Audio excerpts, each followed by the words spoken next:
지난주 102세로 소천하신 고 이섬녀 사모님의 장례의 모든 일정을 다 마치면서 제 개인적으로 깊은 감동과 도전이 되었습니다. 유가족들도 인정하시고 또 무엇보다도 사모님과의 사랑의 추억이 있으신 우리 성도님들도 다 수긍하시듯이 1세기를 사신 사모님의 생애가 예수님 앞에서 한결같이 올거두셨고 성도들에게 존경과 사랑을 받으셨다는 사실입니다.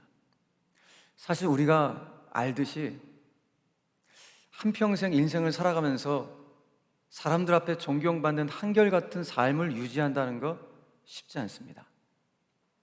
그래서 그런지 우리가 장례 예배 때 참석하신 분들은 아시겠지만 그때 들었던 예배의 모든 메시지들의 대부분이 예수님과 교회와 성도를 진실되이 사랑하신 그 사모님의 발자취를, 그 사랑의 발자취를 우리도 밟아가자라는 차원의 메시지들이 주를 이루었습니다. 그러면서 제가 문득 들었던 생각이 그렇구나. 내가 지금 걸어가고 있는 발자취를 훗날 누군가가 밟아온다면 지금 내가 걸어가는 이 걸음을 헛되이 살아서는 안 되겠다. 누군가에게 손가락질을 받는 그런 삶을 살아서는 안 되겠다. 이런 영적인 중무장을 다시 한번 하게 되는 장례의 일정이었습니다. 특별히 지난주에 제가 읽었던 조선시대 이양현의 한 시를 제가 공부하면서 그 시조 속에서 이와 같은 생각들을 더 깊이 성찰할 수 있는 기회가 되었습니다. 이양현의 야설이라는 한 시가 있습니다. 들야자의 눈설자를 사용해서 들판의 눈입니다. 이 야설이라는 시조를 우리가 잘 아는 김구 선생님께서 가장 애송하셨던 시로 유명한 시이기도 합니다. 그 내용은 이렇습니다. 천설야 중거 눈을 뚫고 들판길을 걸어가노니 불수오 난행이라 어지럽게 함부로 걷지를 말자.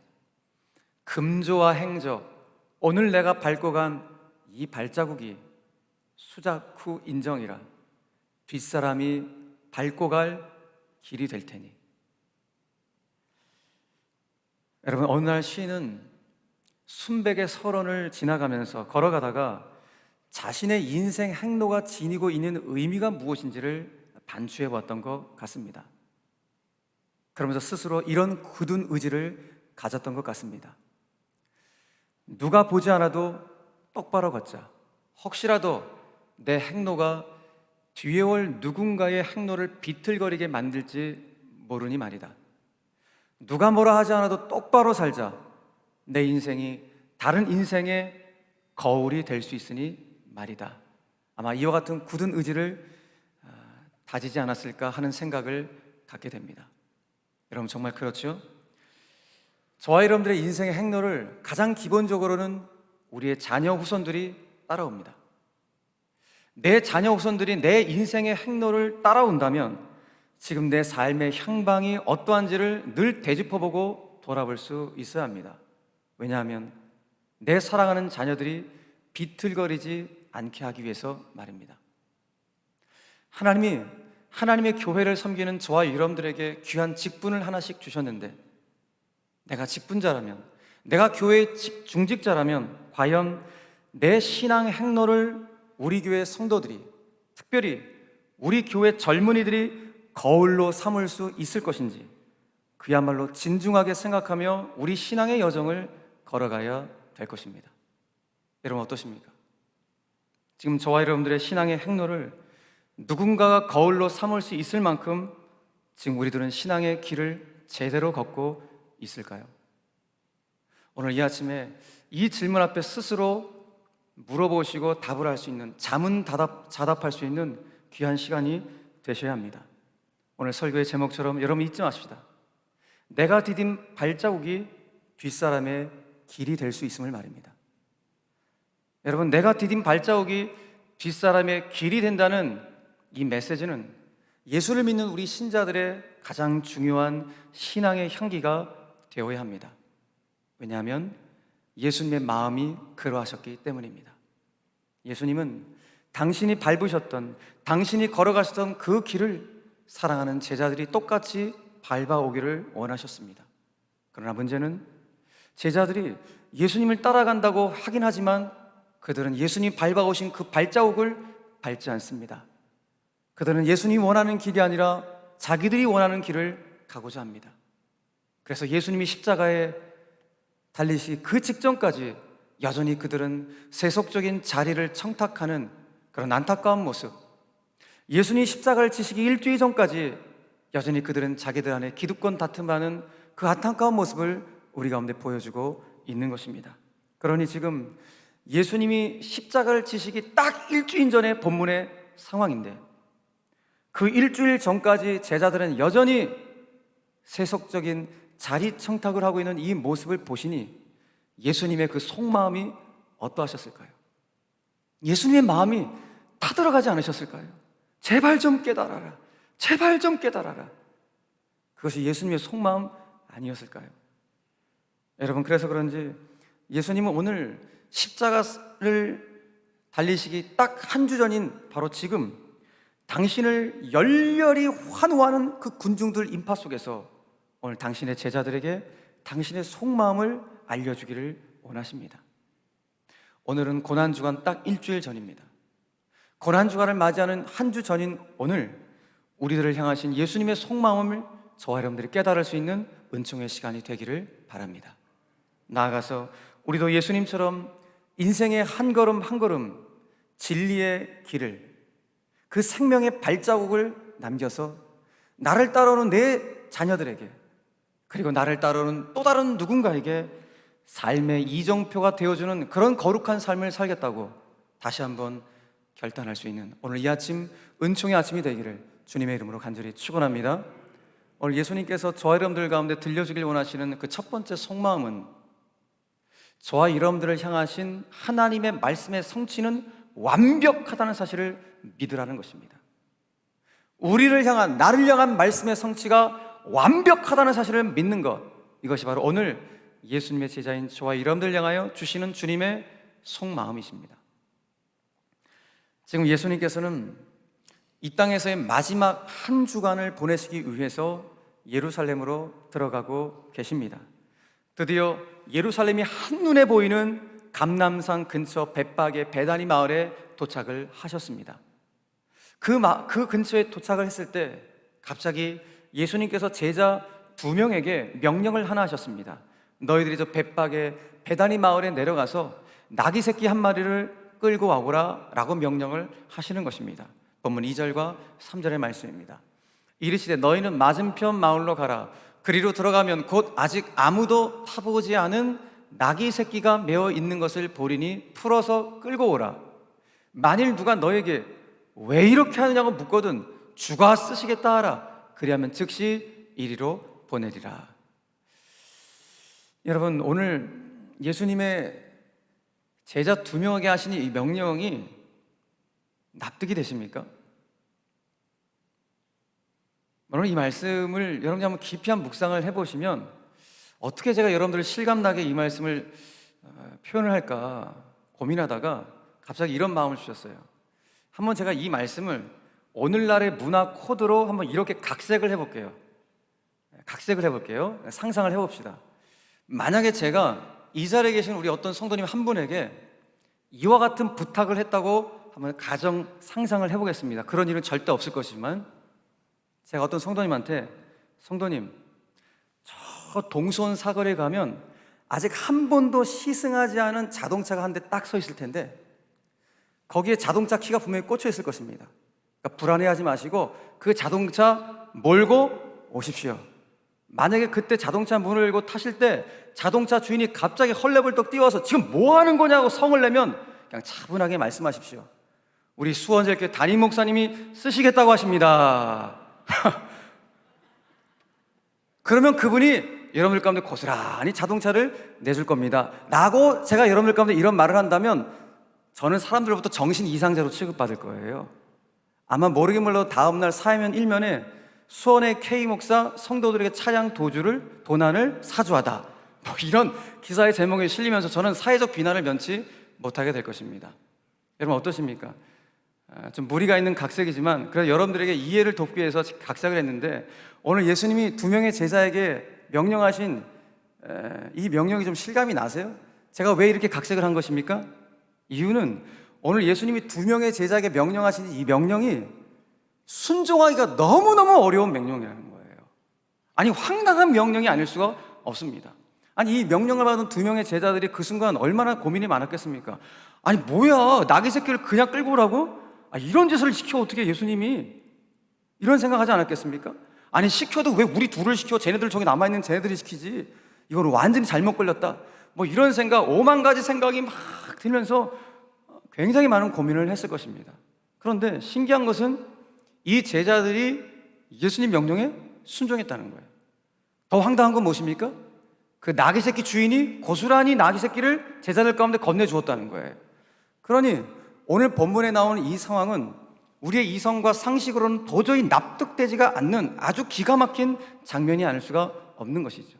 자, 그렇기 때문에 오늘의 이 모든 일은 이건 하나님이 미리 예비하지 않았으면 일어날 수가 없는, 그러니까 하나님이 모든 일을 예비하셨다는 것 외에는 달리 해석할 길이 없어 보입니다. 그래서 오늘 본문과 똑같은 내용을 다루고 있는 마태복음에 보면, 오늘 본문은 사복음서 전체 다 나와요. 근데 마태복음 보면 오늘 왜 이와 같은 일이 이루어지게 되는지 그 이유를 이렇게 증언해주고 있습니다. 자, 마태복음 21장 보니까 3절과 4절 말씀에, 만일 누가 무슨 말을 하거든 주가 쓰시겠다 하라. 그리하면 즉시 보내리라 하시니 왜 그런가? 다 같이 시작.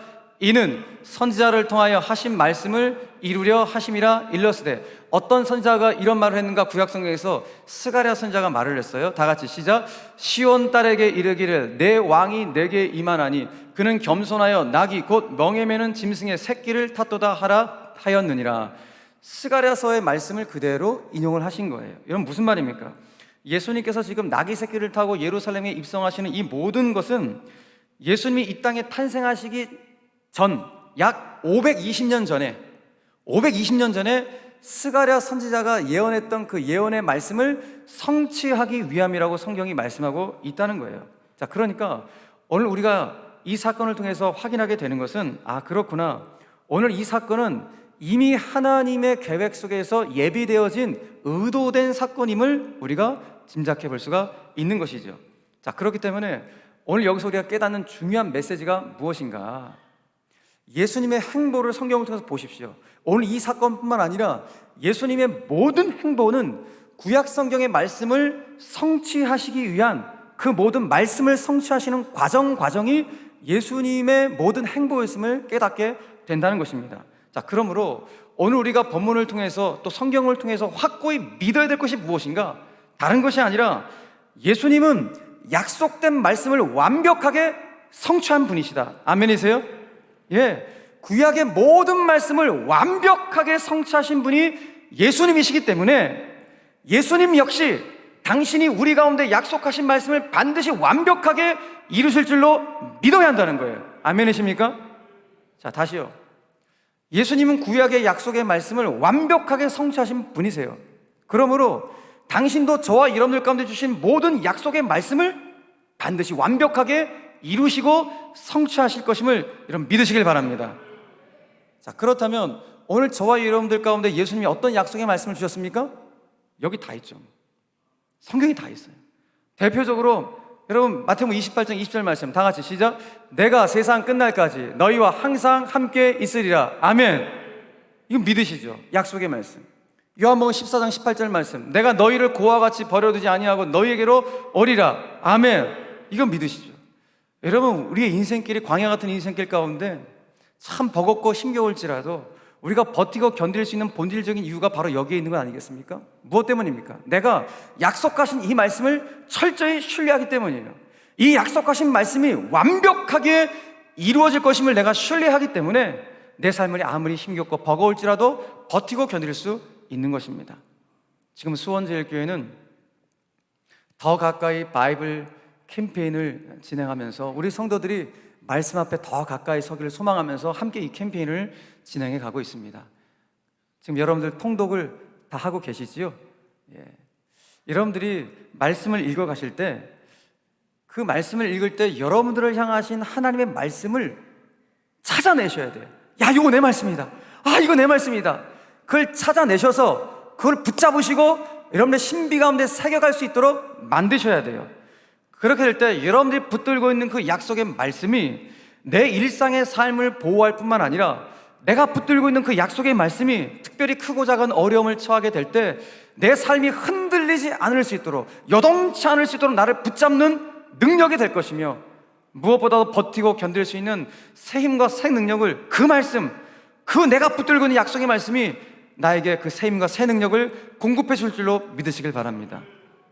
바라기는 오늘 이 아침에 예배드리는 저와 여러분들은 나를 향한 하나님의 말씀의 성취는 완벽하다, 완전 퍼펙트하다는 사실을 믿으시고, 매일 말씀을 먹음으로, 매일 기도로 호흡함으로, 매일 성령의 능력으로 살아내므로 여러분들의 삶의 자리에 그야말로 표가 나는 말씀의 성취가 반드시 일어나게 되시기를 주님의 이름으로 간절히 축원합니다.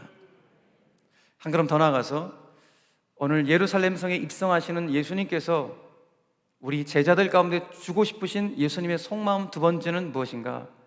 그것은 세속적 욕망을 십자가에 못 박으라는 것입니다. 세속적 욕망을 십자가에 못 박으라. 드디어 예수님께서 제자들이 가지고 온 나귀 새끼를 타고 예루살렘으로 입성하셨습니다.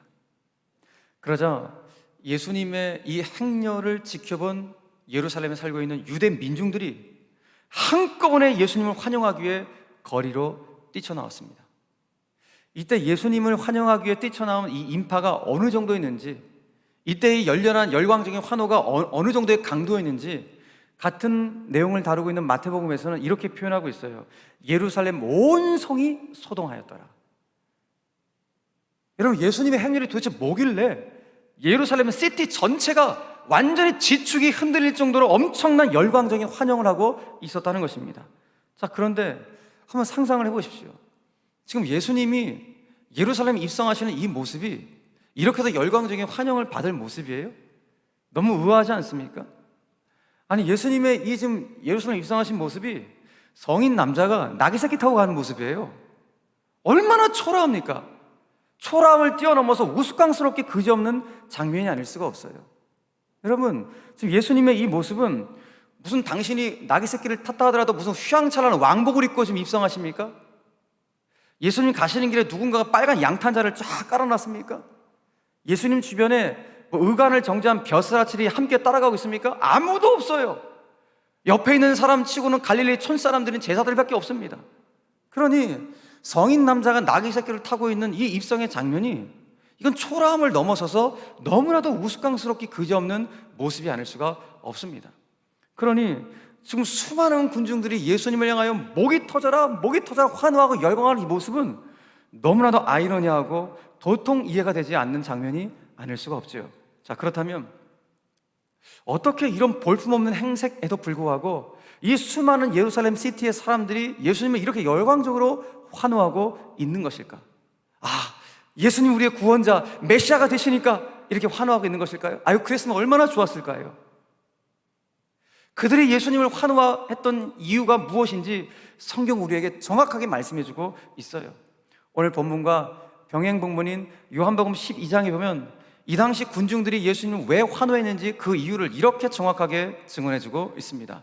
요한복음 12장 17절 이하의 말씀입니다. 나사로를 무덤에서 불러내어 죽은 자 가운데서 살리실 때에, 죽은 자를 살리실 때 함께 있던 유대의 그 군중들 무리가 증언한지라. 아하, 다 같이 시작. 이에 무리가 예수를 맞으면 이 표적 행하심을 들었음이라. 왜 이 많은 무리가 예수를 맞고 있어요? 환호하고 있어요? 그 표적 행하심을 들었기 때문이라. 아, 요 며칠 전에 예수님께서 죽은 지 나흘이라 된 나사로로 그 시체를 벌떡 일으키는, 소생시키시는 놀라운 기적을 일으키게 된 것입니다. 근데 그 기적의 현장에 유대 민중들이 있었던 거예요. 그 기적의 현장을 목격한 유대 민중들이 이스라엘 사방으로 예수님이 어마어마한 능력을 소문을 퍼뜨리게 되면서 이 소문이 이스라엘 전역으로 나가게 된 것입니다. 여러분, 결국 수많은 군중들이 지금 예수님을 환호한 이유가 뭐 때문이라는 거예요?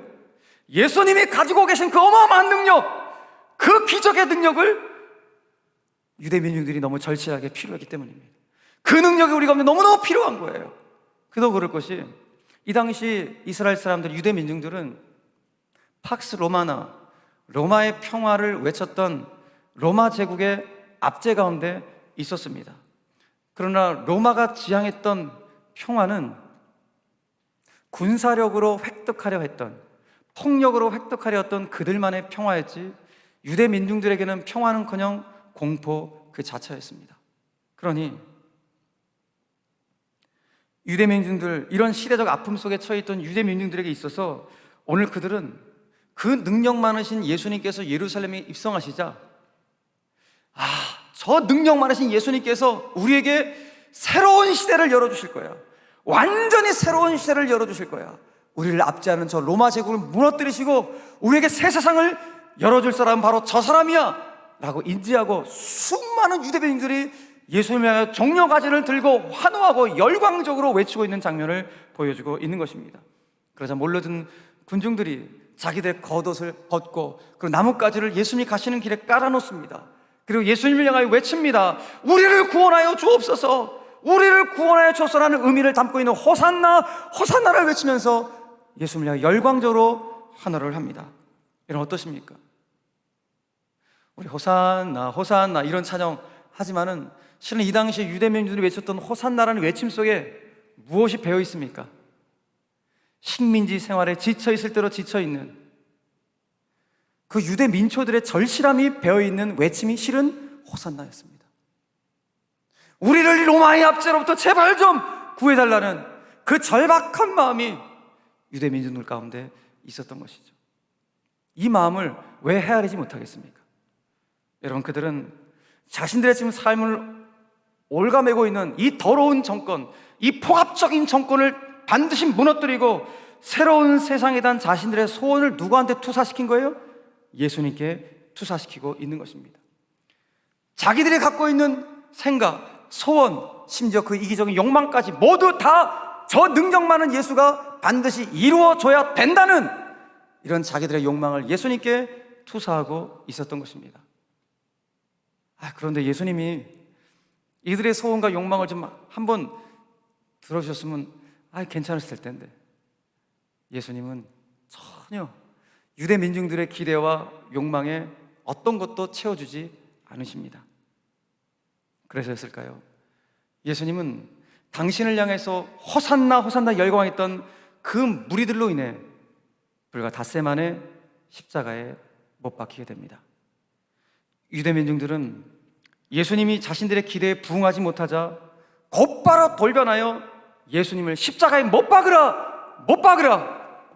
방금 전에 우리를 구원해달라고 호산나 호산나 외쳤던 바로 그 장본인들이 자기들의 욕망을 이루어주지 않게 되자 예수를 향하여 못 박으라, 못 박으라 돌변하는, 예수님에 대한 기대가 한순간에 환멸과 폭력으로 돌변하는, 예수님에 대한 협박으로 돌변하는 안타까운 일이 벌어지게 되었던 것입니다. 사랑하는 성도 여러분, 오늘 본문을 통해서 여러분들은 무엇을 보십니까? 당시의 유대 민중들은 예수님이 정말 참 구원자이신데, 우리 삶의 길이요 진리요 생명이신데, 진짜 부활이요 생명이신데, 그 구원자라는 예수님의 실상이 아니라 그들의 욕망이 투사된 그 허상을 붙들고는 예수님을 열광적으로 환영하고 있었던 것입니다. 여러분, 그렇기 때문에 오늘 이 말씀을 듣고 있는 저와 여러분들에게 있어서 우리 신앙의 중심이 중요한 이유가 바로 여기에 있는 것입니다. 왜요? 만약에 우리 역시 저와 여러분들이 예수님을 믿고 따르는 이유가 2000년 전 이 유대 민중들과 똑같다면 우리도 언제든지 돌변해서 예수님을 향하여 그 환멸의 돌을 던질 수 있는 존재가 바로 우리이기 때문입니다. 여러분, 우리는 사람에게도 기대를 하다가도 그 사람이 나에 대해서 기대감을 주지 못할 때 증오하고 미워하지 않습니까? 한순간에 돌변하는 것이 우리입니다. 하물며 예수님을 향하여서는 어떠하시겠습니까? 여러분, 저는 개인적으로 오늘 본문에 나오는 말씀을 묵상하면서 특별히 유대 민중들, 이 허상을 쫓고 있었던 유대 민중들의 이 모습을 보면서 저 자신의 신앙의 모습을 돌아보지 않을 수가 없습니다. 여러분들은 어떠십니까? 지금 여러분들은 신앙의 길을 제대로 가고 계십니까? 사랑하는 여러분, 혹 우리도 구원자로서의 예수님의 실상이 아니라 그저 내 욕망을 투사하기 위한 허상으로서의 예수님을 내가 좇고 그 예수님을 환호하고 찬양하는, 열광하는 그런 신앙의 모습은 아닌지, 우리가 고난주간을 한 주간 앞두고 다시 한번 주님의 십자가를 묵상해야 될 이유인 것입니다. 만약 우리의 신앙이 예수님의 그 기적 같은 능력, 신비한 능력만을 쫓아가라는 허상의 길이라면 우리도 그 군중들처럼 한순간에 돌변하여 예수님을 십자가에 못 박으라고 할 바로 그 장본인이 바로 나임을 한순간도 잊지 않은 믿음의 길을 걸어가야 되는 것입니다. 자, 그런 점에서 봤을 때 오늘 우리가 본문을 통해서 깨닫게 되는 예수님이 우리에게 주고 싶으신 당신의 속마음이 무엇인가? 그것은 다른 것이 아니라 그리스도 예수의 사람들은 예수를 내 욕구 충족 수단으로 삼으려고 하는 그 세상적 욕망을 십자가 앞에 못 박아야 한다는 것입니다. 다시요. 예수의 사람들은 단지 예수를 내 욕구 충족 수단으로 삼으려고 하는 끊임없이 내 안에서 꿈틀거리는 세속적 욕망을 십자가에 못 박아버리는 것, 이것이 바로 오늘 주님이 제자들 가운데 또 2000년이 지난 바로 우리들 가운데 주고 싶으신 예수님의 속마음인 것입니다. 여러분, 사도 바울은 갈라디아서 5장 24절을 통해 이렇게 말합니다. 같이 한번 읽겠습니다. 시작. 그리스도 예수의 사람들은 육체와 함께 그 정욕과 탐심을 십자가에 못 박았느니라.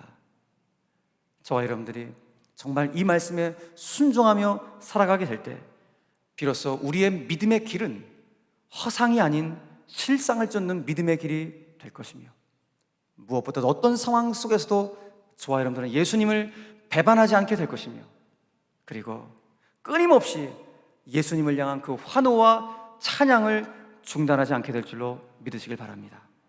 바라기는 저와 여러분들은 그래요, 전능하신 하나님께 우리가 은혜를 구해야 되지 않겠습니까? 매 순간 나는 하나님의 은혜와 능력 없이는 살아갈 수 없습니다.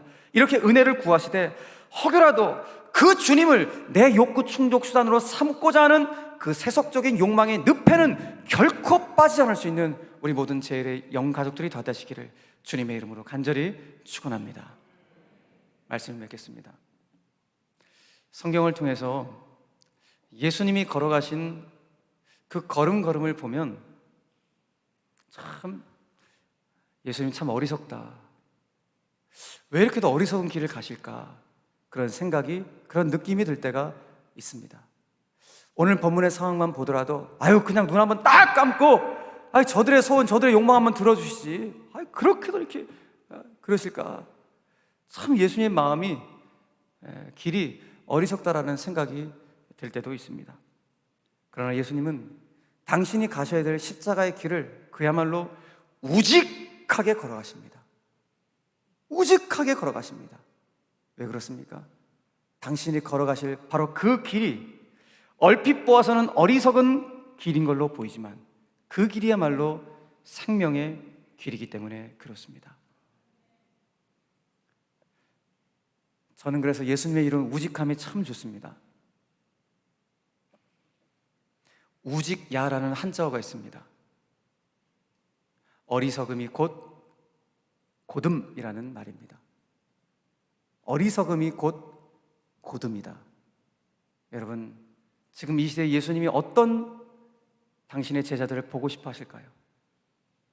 예수님은 이 세상에 똑똑이들이 판을 치고 있는 이 세상 속에서 어리석은들 보이지만 고든 사람들을 예수님은 보고 싶어 하십니다. 다 똑똑이 아니에요, 우리? 그죠? 이 똑똑이들이 판을 치는 세상 속에서 어리석은도 보이지만 그래도 우직하게 고든 길을 가려는, 그 진리의 길, 십자가의 길을 가려고 나서는 바로 그 사람들을 주님이 보고 싶어 하십니다. 예수님은 당신이 우직하게 밟아오신 바로 그 길을, 이 자리에 예배드리는 저와 여러분들 또한 우직하게 그 길을 가기를 원하십니다. 그 길이 어떤 길이었습니까? 하나님의 말씀, 약속의 말씀을 성취하신 말씀의 길이요, 그 말씀을 통하여 사랑을 이루시고 평화를 추구하시는 길이었습니다. 사랑하는 성도 여러분, 우리가 따라갈 길이 바로 이 길이 아니겠습니까? 말씀의 길이요, 사랑과 평화의 길입니다. 여러분, 바로 이 길 위에 저와 여러분들의 신앙의 발자국, 삶의 발자국을 남깁시다. 그리고 내가 걷는 삶의 발자국을 또 다른 누군가가 밟고 올 텐데, 특별히 내 자녀들이 밟고 올 텐데, 그들이 비틀거리지 않도록 이 진리의 길을 뚜벅뚜벅 우직하게 걸어갈 수 있는 예수님의 신실한 제자들 다 되시기를 주님의 이름으로 간절히 축원합니다. 바로 이것이 오늘 저와 여러분들 향하신 예수님의 속마음임을 우리가 깨달으시고, 날마다 주님의 마음을 헤아려서 주님의 마음을, 주님의 그 형상을 내가 본받고 싶습니다 라는 이 진정한 고백을 날마다 올려드릴 수 있는 참 제자로 살아갈 수 있는 우리 모든 제1의 영가족들이 다 되시기를 주 예수 그리스도의 이름으로 간절히 축원합니다. 아멘. 우리 고백을 주 앞에 올려드리면서 예배를 마무리하도록 하겠습니다.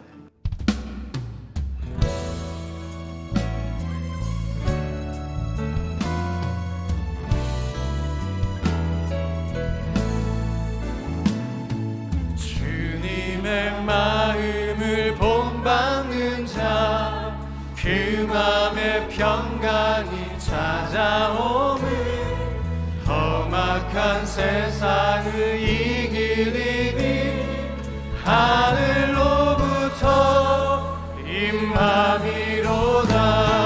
주님의 마음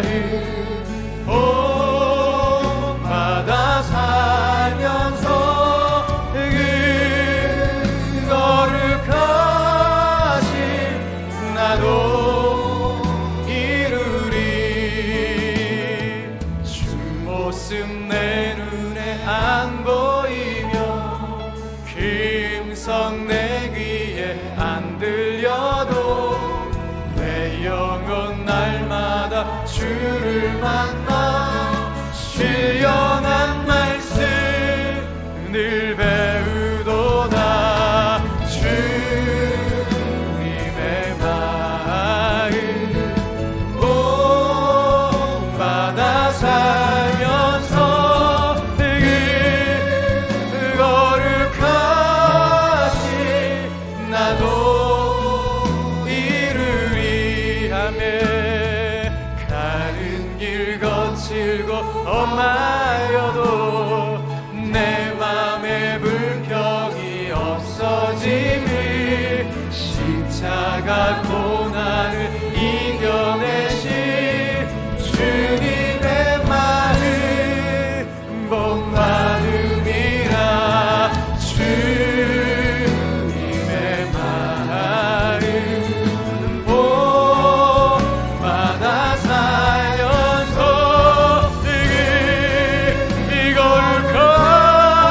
거룩하신 나도 이루리.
닮기를 예수만 닮기를 내가 다시 한번 고백합시다. 예수님 닮기를 원합니다.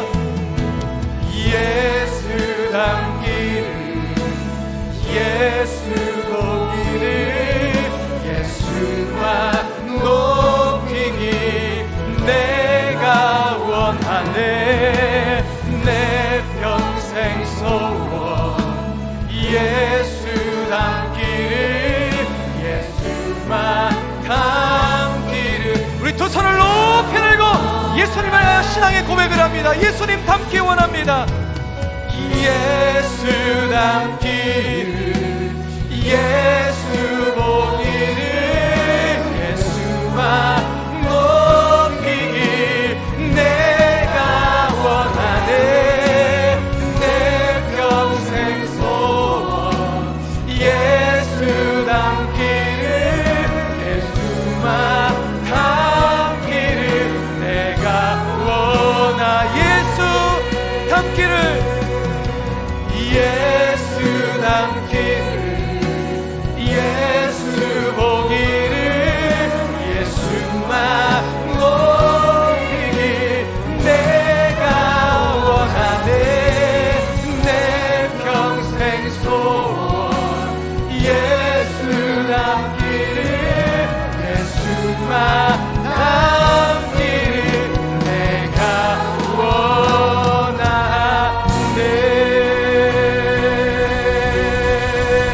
우리를 그렇게 만들어 가신 주님께 감사와 영광을 고소하겠습니다.